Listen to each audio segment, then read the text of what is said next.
बिस्मिल्लाहिर्रहमानिर्रहीम।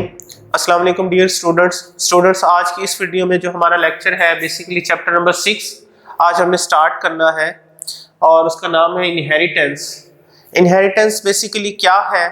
इनहेरिटेंस है transfer of characteristics from one generation to another, यानी कि एक नस्ल से दूसरी नस्ल में खसूसियात का मुंतकिल होना। इस रेवोल्यूशन होने से पहले, यानी ये रेवोल्यूशन के आज हमें पता है कि ये कैरेक्टरिस्टिक्स कैसे ट्रांसफर होती हैं पेरेंट्स से ऑफस्प्रिंग में। इससे पहले, ये जानने से पहले, ये इस चीज का कोई इंफॉर्मेशन या इस तरह का नॉलेज नहीं था। तो साइंटिस्ट के सामने ये सवालिया निशान थे कि कैसे ट्रांसफर होती हैं ये कैरेक्टरिस्टिक्स।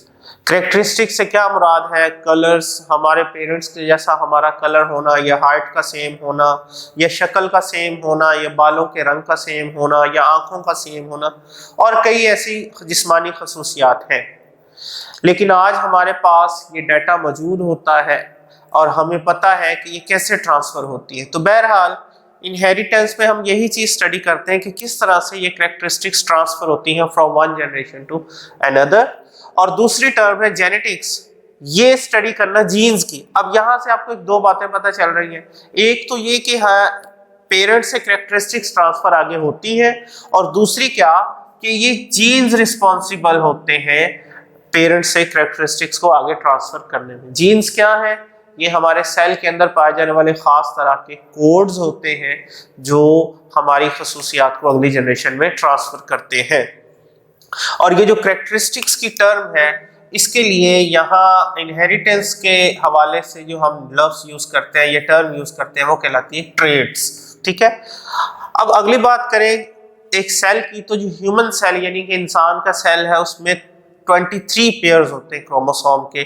अगर टोटल नंबर ऑफ क्रोमोसोम देखें तो 46 होते हैं। अब इन्हीं क्रोमोसोम के अंदर मैंने जैसे आपको पहले बताया जीन्स होते हैं, और इन जीन्स के पास ये सलाहियत होती है कि ये सेल के अंदर ऐसी प्रोटीन तैयार करवाते हैं जो कोई ना कोई ये खसूसियत बना रही होती है, ट्रेड्स बना रही होती है। ये जो कॉन्सेप्ट है ये सारा हमारे पास आज मौजूद है, और इसकी जो देने वाला जिम्मेदारी इस कॉन्सेप्ट को किसने इंट्रोड्यूस करवाया था? फर्स्ट टाइम ग्रेगर मेंडल नाम के एक साइंसदान ने। ठीक है। अब ये सारा काम उसने कहा कि फर्टिलाइजेशन के दौरान होता। अगर हम ह्यूमन सेल की ही बात करें तो मेल में 46 नंबर ऑफ क्रोमोसोम्स होते हैं, फीमेल में भी 46 नंबर ऑफ क्रोमोसोम्स होते हैं। जब ये फर्टिलाइजेशन होती है, यानी मेल सेल और फीमेल सेल, मेल सेल से हमारा स्पर्म है जो स्पेसिफिक रिप्रोडक्टिव सेल है जिसकी वजह से रिप्रोडक्शन होती है एक जानदार के अंदर, मेल के अंदर। और फीमेल सेल के हवाले से हम उसे एग का नाम देते हैं या ओवम का नाम देते हैं। तो इन दोनों के सेल्स में 46 नंबर ऑफ क्रोमोसोम्स और 46 नंबर ऑफ क्रोमोसोम्स होते हैं।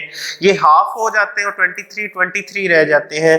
जब ये फर्टिलाइजेशन होती है, यानी दोनों सेल्स आपस में मिलते हैं, तो इनके नंबर ऑफ क्रोमोसोम दोबारा से 46 हो जाते हैं।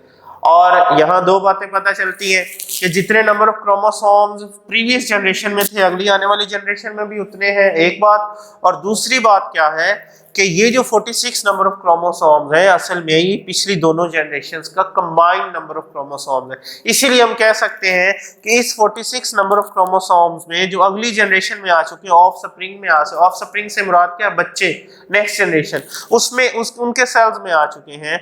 इसमें हो सकता है कि आधे से ज्यादा हिस्सा या आधा हिस्सा उसकी मदर का हो और आधा हिस्सा फादर का हो, कैरेक्टरिस्टिक्स के लिहाज से। वैसे तो नंबर ऑफ क्रोमोसोम्स के लिहाज से तो हाफ हाफ हिस्सा पार्टिसिपेट कर रहे हैं, लेकिन हो सकता है ज्यादा या कम हिस्सा आगे कैरेक्टरिस्टिक्स के लिहाज से, ट्रेड्स के लिहाज से आगे ये ट्रेवल हो रहा हो।